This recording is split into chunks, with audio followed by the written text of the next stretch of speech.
갈라디아서 5장 24절 한 절 말씀입니다.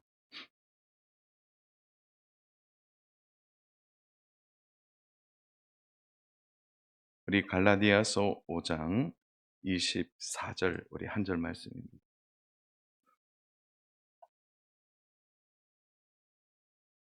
네, 우리 찾으셨으면은 5장 24절 한 절 말씀인데요. 우리 같이 합독하겠습니다. 그리스도 예수의 사람들은 육체와 함께 그 정욕과 탐심을 십자가에 못 박았느니라. 아멘. 한 번 더 할까요? 그리스도 예수의 사람들은 육체와 함께 그 정욕과 탐심을 십자가에 못 박았느니라. 아멘. 십자가에서 보이는 죄와 예수님이라는 말씀의 제목으로 하나님 말씀 증거하겠습니다. 우리가 신앙생활을 하게 되면 그 신앙생활의 가장 중요한 어, 신앙생활의 핵심, 중심이라고 말하면 바로 십자가일 겁니다. 교회를 세우면 반드시 이 십자가의 종탑을 세우게 되죠.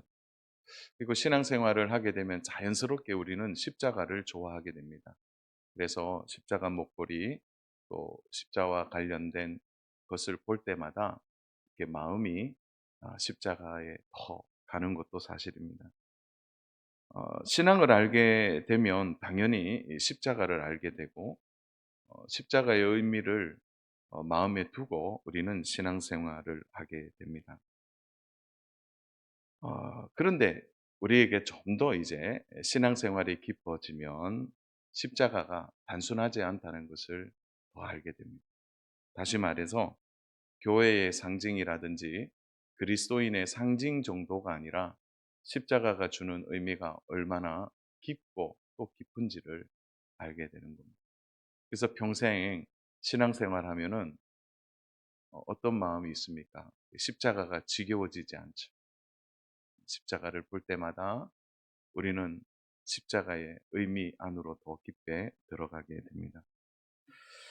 그래서 우리가 오늘 이 십자가에 대해서 가장 중요한 이 성경이 말하고 있고 또 바울이 갈라디아 성도들에게 예수 그리스도의 사람이라면 가장 중요한 이 십자가가 무엇인지를 다시 깨닫고 그 십자가의 신앙을 다시 한번 정리하고 붙드는 그런 은혜들이 오늘 우리에게도 말씀을 통해 있어야 된다고 생각합니다. 그래서 오늘은 이 24절 말씀을 좀 가지고 십자가 이러면 두 가지가 눈에 들어와야 되고 하나는 죄고 하나는 예수님. 그래서 십자가가 주는 참된 의미를 오늘 말씀 안에서 함께 누리고 찾아보면 좋겠습니다.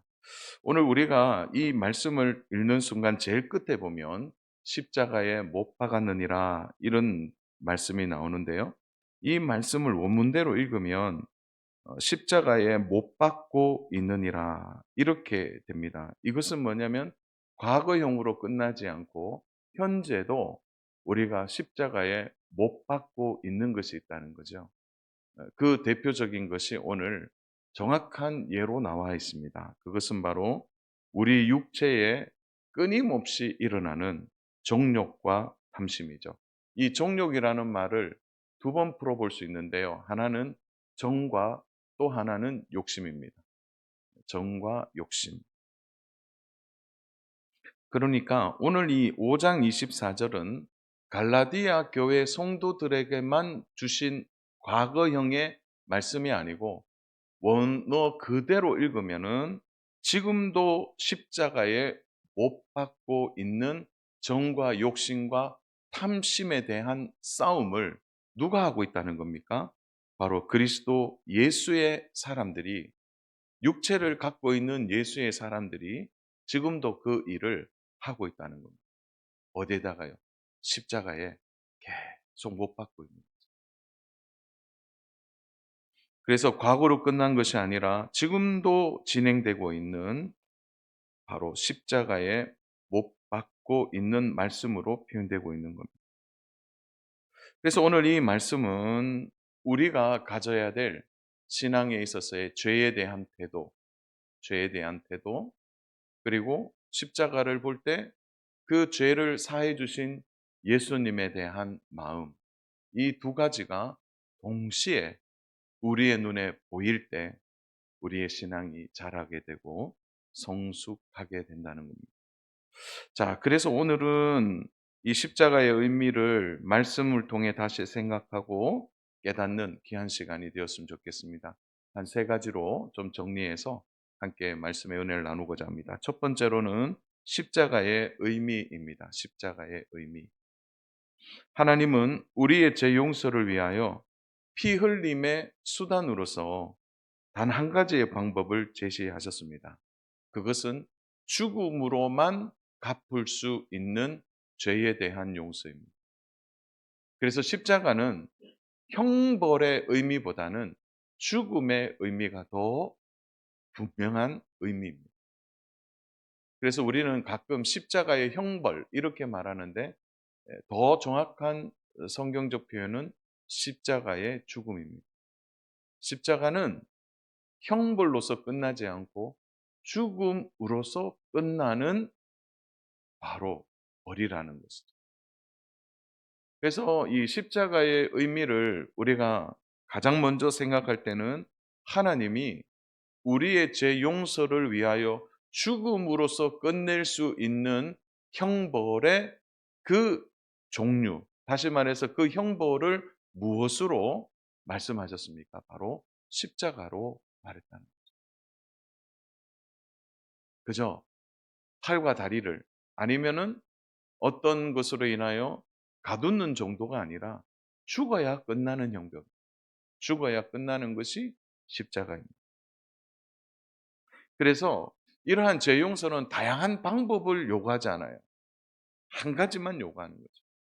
그것은 십자가가 유일한 방법입니다. 죽어야 됩니다. 그래서 이 죽음이 왜 십자가에서 중요한 것입니까?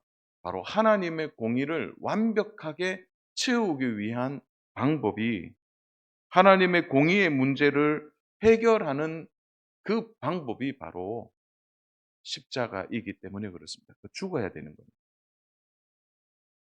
죄는 간단하게 용서받고 해결되는 문제가 아니죠. 우리가 지은 이 죄는, 원죄는 영원히 죽어야 될, 용서받을 수 없는 죄라는 겁니다. 용서받거나 타협해서 이루어지고 해결되는 문제가 아니라 바로 죽어야지만 해결되는 문제입니다. 사람들은 쉽게 생각합니다. 그러니까 하나님은 사랑이시지 않냐? 하나님은 사랑이신데 하나님은 사랑으로 용서해 주시면 되지 않느냐? 그렇게 말합니다. 그런데 하나님이 우리를 사랑하시고 우리의 죄를 용서한다는 그 말은 맞지만 그렇게 하면 하나님의 공의가 무너지는 거예요. 죄에 대하여 공의가 채워지지 않는 것이죠. 하나님의 공의는 작은 죄 하나도 용납하지 않기 때문에 그렇습니다. 결국 하나님의 공의가 만족되려면 죄에 대한 심판을 받아야 되는 것입니다. 심판을 받는다는 것은 곧 죽음을 의미하는 거예요. 그러니까 죽어야 된다는 거죠. 죽어야 된다.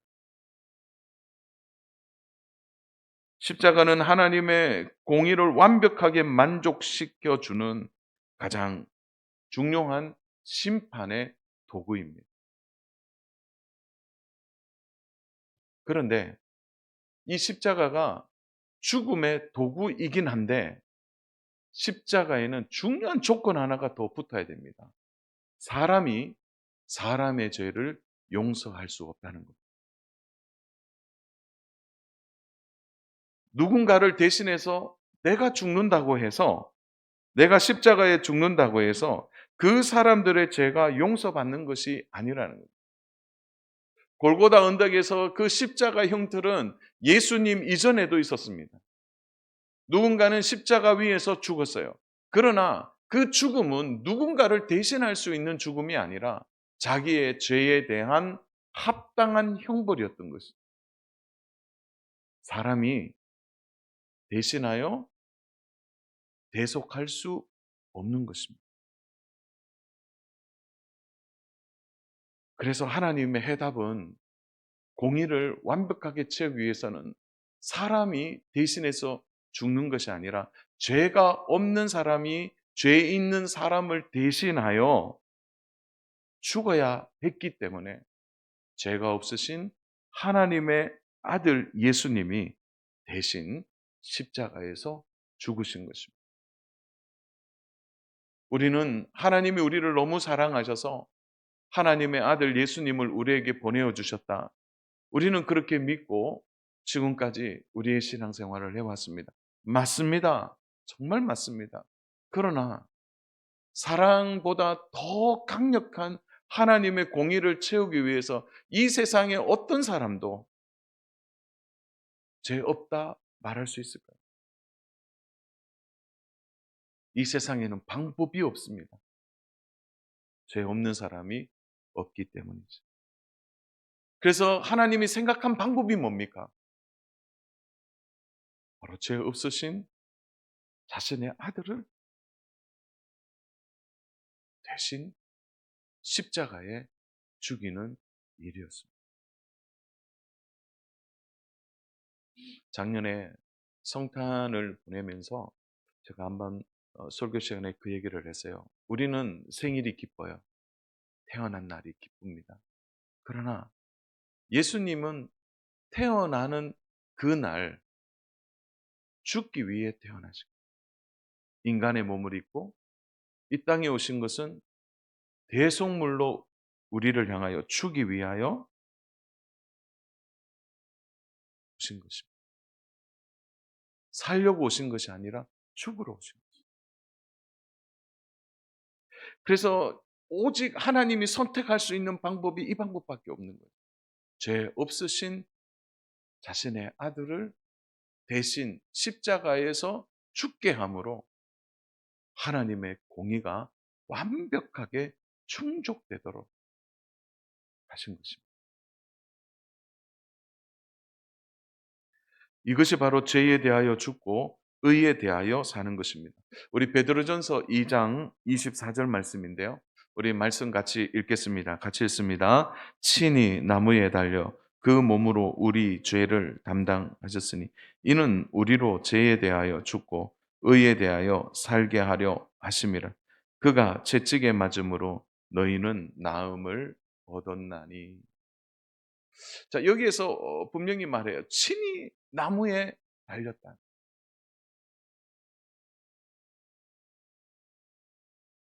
그가 나무에 달려야 하나님의 공의가 완벽하게 충족되는 것입니다. 그래서 그 뒤에 구절을 보면 그 몸으로, 그 몸은 죄가 없으신 몸이죠. 그 몸으로 우리 죄를 담당하셨다. 이렇게 말합니다. 사랑 여러분, 우리 하나님의 마음에 좀 더 가까이 가셔야 합니다. 방법이 없어져요. 하나님 자신의 아들을 내어주는 방법밖에 없는 것입니다. 그래서 죄에 대하여는 죽고 의에 대하여 우리를 살게 하신 것입니다. 그러므로 십자가를 우리가 바라볼 때 십자가의 가장 큰 의미는 하나님의 공의가 완벽하게 실행되었구나. 하나님의 공의가 완벽하게 실행되었고 우리를 대신하여 죽으심으로 인하여 우리에 대한 하나님의 사랑이 완벽하게 드러난, 공의와 사랑이 가장 완벽하게 드러난 곳이 십자가랍니다. 그러므로 우리는 십자가를 볼 때마다 하나님의 공의가 어떻게 이루어지는지를 깊이 묵상해야 합니다. 그것이 하나님이 할 수 있는 유일한 방법입니다. 바로 우리를 대신하여 십자가에 죽게 하십니다. 그러므로 사랑하는 여러분, 하나님의 공의가 완벽하게 실현된 십자가를 볼 때마다 하나님의 공의가 완벽했다라는 말 앞에 우리가 고개를 들 수 없는 이유는 바로 십자가를 볼 때마다 나의 죄가 생각나야 하기 때문에 그렇습니다. 아, 하나님의 공의를 완벽하게 채우기 위해 하나님의 아들을 나에게 내어주신 내 죄가 그런 자라는 우리가 인정해야 하는 것입니다. 내가 죄인이라는 사실을 믿음으로 받아들여야 하는 것입니다. 사랑하는 여러분, 그것이 십자가의 의미입니다. 오늘 그래서 우리가 십자가를 볼 때마다 하나님의 공의, 내 죄를 씻을 수 있기 위하여 하나님의 아들을 나에게 십자가에서 대신 죽게 하신 그 하나님의 공의와 사랑이 바로 죄인인 나를 위하여 십자가에 죽으신 것을 우리가 가볍게 여기며 살아가겠습니다. 바라기는 사랑 여러분, 십자가를 볼 때마다 나의 죄가 생각나고 그 하나님의 그 공의가 완벽하게 충족되어 대신 나를 위해 죽으신 예수님을 생각하는 귀한 은혜가 있기를 주님의 이름으로 축복합니다. 두 번째로는요, 십자가는 죄의 사악함을 가장 잘 보여주는 것입니다. 그래서 십자가를 볼 때마다 이 죄의 사악함이 얼마나 큰지를 봐야 합니다. 십자가 처형은 가장 잔인한 형벌입니다. 누구라도 십자가에서 죽는다는 것은 상상하기조차 어려운 것입니다. 로마는 가장 잔인한 이 형벌을 가장 중한 죄를 지은 자에게 허락했습니다. 뭐 요즘 말하면은 뭐 도둑질한 사람, 아니면은 뭐 어떤 남을 속여서 손해를 끼친 사람, 이 정도는 십자가에서 죽지 않아요. 십자가는 누가 죽냐? 반란죄. 국가를 전복하려고 했던 바로, 그리고 큰 반란군의 지휘관들, 그런 자들이 달리는 것입니다. 온 도시를 소란케 해서 그냥 한두 번 살인한 정도가 아니라 악독한 살인범이 달리는 거죠. 그래서 십자가 형벌은 또 다른 이름이 있어요. 너는 땅에서 죽을 수 없다는 거예요. 왜 그렇습니까? 십자가는 공중에 매달려 있는 거예요. 땅에서조차 죽을 수 없는 자비를 베풀 수 없는 것, 그것이 바로 십자가 형벌이라는 거예요. 로마가 그렇게 그 죄를 지정하여 십자가에 사람을 못 박았다면, 동시에 우리가 영적으로 바라보면 십자가 앞에, 그 십자가는 어떤 것입니까? 가장 우리의 죄가 얼마나 중한지를 보여주는 상징이라는 것입니다. 그래서 우리가 십자가를 볼 때마다 내 죄가 얼마나 사악한지를 봐야 합니다. 죄가 깊으면 깊을수록 내 죄를 내가 해결할 수 없다라는 무기력함과 그 죄 앞에서 꼬꾸라질 수밖에 없는 나 자신을 보면서 하나님의 은혜와 긍휼이 얼마나 풍성하고 자비로운지를 생각하는 곳, 그것이 바로 십자가라는 것입니다. 바울은 우리가 구조적으로 얼마나 죄인인지를 그대로 표현하고 있습니다. 오늘 본문 24절을 우리가 구조적으로 한번 뜯어보면 이렇습니다. 그리스도 예수의 사람들은 육체와 함께 그 정욕과 탐심을 십자가에 못 박았느니라. 육체라는 것은, 이 육체는요, 죄의 원물질과 같은 것입니다. 이렇게 표현하면 어떨까요? 죄의 공간이라고 할 수 있습니다. 끊임없이 죄를 채우는 공간, 이것이 육체라는 거죠. 그 육체에 오늘 얘기하는 정과 욕심, 정욕과 탐심은 바로 이 육체의 죄의 공간의 불쏘시개와도 같아서 끊임없이 이 육체를 정욕에 태우고 탐심에 태우도록 만드는 것입니다.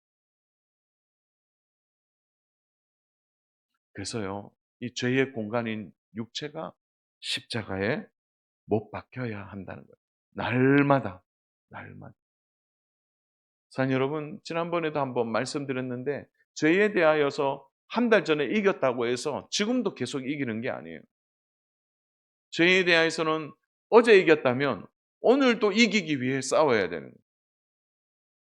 한 번 대승을 거뒀다고 해서 평생 대승을 거두는 게 아닙니다. 죄의 문제는 우리가 육체를 갖고 있는 한 이 육체는 죄의 공간이라는 거죠. 끊임없이 정과 욕심이 우리의 육체 안에 들어와서 그것이 바로 불쏘시개처럼 우리를 탐심으로 이끌어내는, 그래서 우리가 하는 것은 끊임없이 우리의 육체를 십자가에 못 박아야 한다.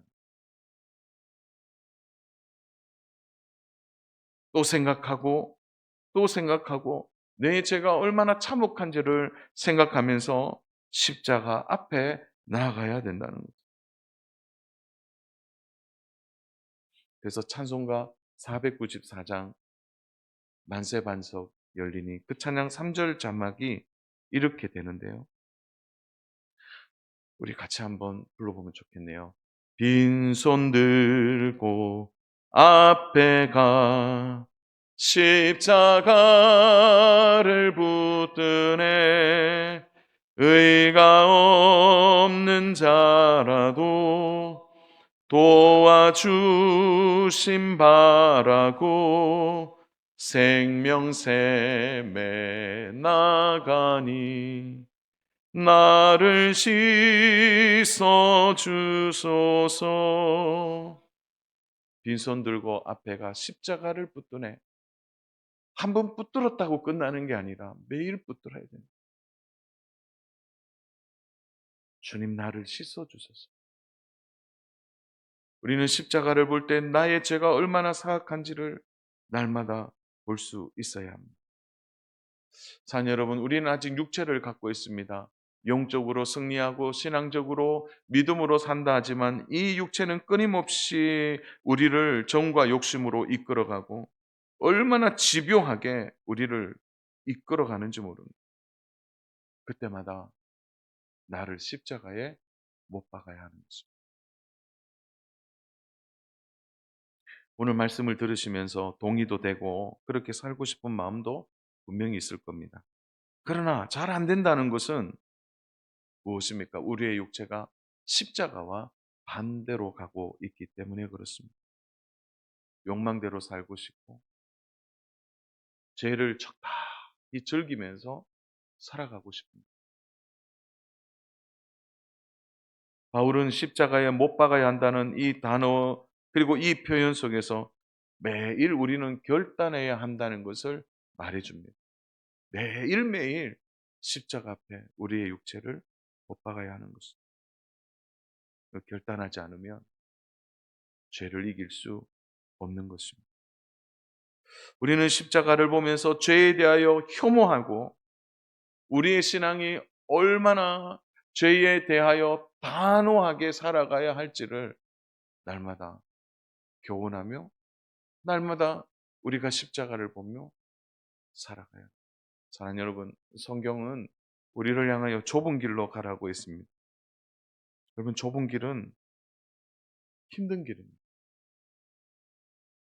좁은 길은 남들이 구할 때도 불편한 길이에요. 그러나 그 좁은 길을 가야 합니다. 간혹 그런 성도님들이 있어요. 예수님 믿으면 늘 평안하고 예수님 믿으면 문제가 해결되고 예수님 믿으면 잘 될 거다. 저 그거 말 동의합니다. 그러나 이 땅에서의 예수 믿는 삶은 좁은 길입니다. 싸우지 않으면 우리는 정욕대로 살 겁니다. 싸우지 않으면 죄와 함께 더불어 살아가게 될 겁니다.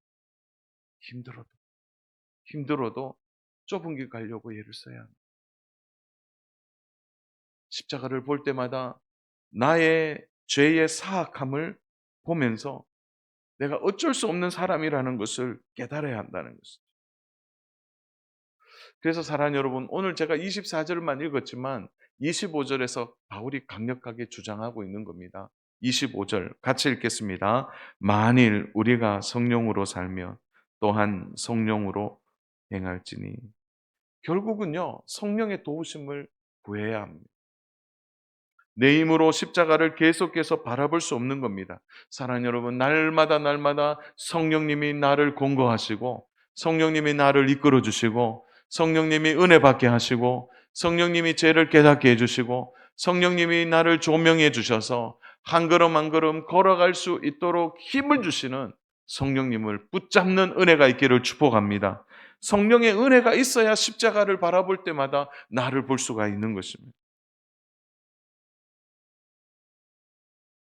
사랑하는 여러분, 우리 예수님 십자가 지시기 전에 마지막 겟셋마네 동산에서 얼마나 힘이 드셨는지 모릅니다. 신체적 변화뿐만 아니라 이 잔이 어떤 잔인지를 너무나 잘 알고 계셨습니다. 만약 예수님께서 하나님의 뜻에 순종하지 않고 우리를 위하여 아무 일도 하지 않고 십자가를 거부했다면 우리는 어떻게 되었을까요?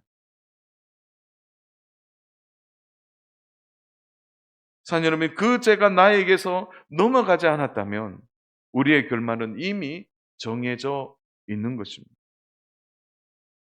그러나 예수님이 십자가에서 나의 모든 죄의 짐을 다 짊어지고 죽으심으로 인하여 우리의 모든 죄는 영원히 잊혀진 바 되었고 우리는 하나님의 자녀가 될 수 있는 것입니다.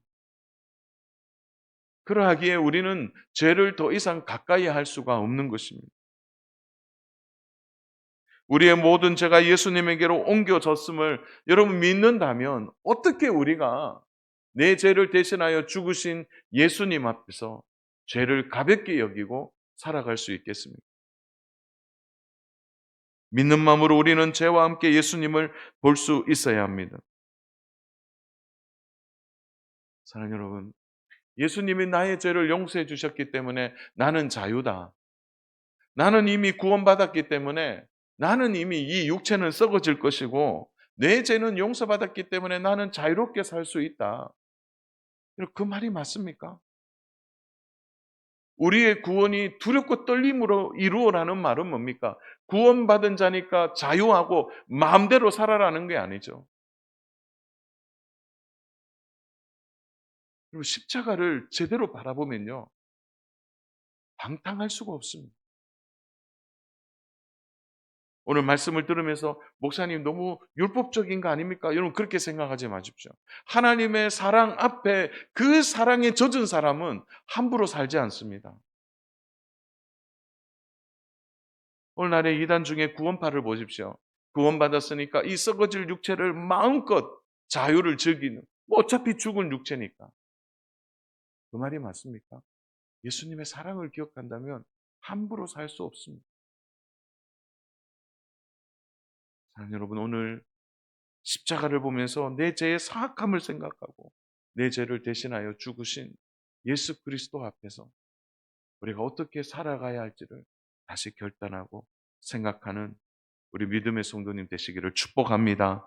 마지막 세 번째로는요, 십자가에서 우리는 예수님을 볼 수 있어야 합니다. 죄와 예수님을 동시에 십자가에서 본다는 것은 가장 중요한 우리의 신앙의 중심과도 같은 것입니다. 그래서 한쪽 눈으로는 나의 죄를 보고요, 또 다른 한쪽 눈으로는 나를 대신하여 자리를 바꾸신 예수님을 바라봐야 합니다. 전에도 한번 말씀 속에 그 얘기를 한 적이 있는데요. 원래 십자가는 내가 달려야 될 자리입니다. 그런데 예수님이 나를 끄집어 내리시고 예수님이 대신 십자가에 올라가셨습니다. 한쪽 눈으로는 나를 대신하여 자리를 바꾸신 예수님을 볼 수 있어야 합니다. 산 여러분, 십자가에 달린 예수님은 어느 위대한 영웅도 능력자도 아닙니다. 그는 저주의 나무 위에서 쏟아지는 하나님의 저주와 공의를 그대로 받아서 나를 위하여 대신 죽으셨습니다. 그 나무 위에서 가장 완벽한 사랑을 우리에게 보여주신 것입니다. 산 여러분, 그 예수님을 날마다 십자가에서 우리가 만난다면 우리가 생활 속에서 우리의 일상에서 죄를 가볍게 여기고 정말 살아가겠습니까? 저는 그렇게 할 수 없다고 생각합니다. 우리가 십자가에서 예수님을 보는 방법은 하나입니다. 땅에서는 우리의 죄를 봐야 됩니다. 동시에 하나님의 시선으로 하늘에서 십자가를 내려다보면 바로 자신의 아들이 나를 위하여 대신 십자가에 못 박힌 것을 보면서 마음 아파하시는 하나님을 볼 수 있어야 합니다.